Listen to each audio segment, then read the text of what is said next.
वर्षांपासून बाकी आम्हाला नाही. साहेब आज शपथविधी होत आहे.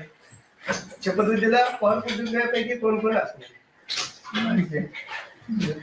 पुढच्या वर्षांपासून बाकी आम्हाला नाही. साहेब मंत्रिमंडळाचा आज शपथविधी होतोय. घाईघाईत शपथविधी केला जातोय. आपलं काय मार्गदर्शन?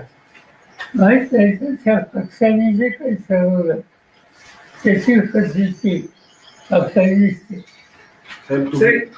अचानक पद्धतीनं सुनेत्रा पवारांचं नाव पुढे येतं. खरं तर हा अपघात अचानक झाला आणि अचानक पद्धतीनं सुनेत्रा पवारांचं नाव उपमुख्यमंत्री पदासाठी पुढे येतं.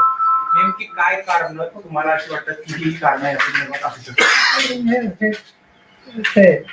आणि पक्षाची जबाबदारी करणार असते ते गेले कुणीतरी यायला पाहिजे आणि त्याच्यातून पक्षाने निर्णय घेतलेले असते.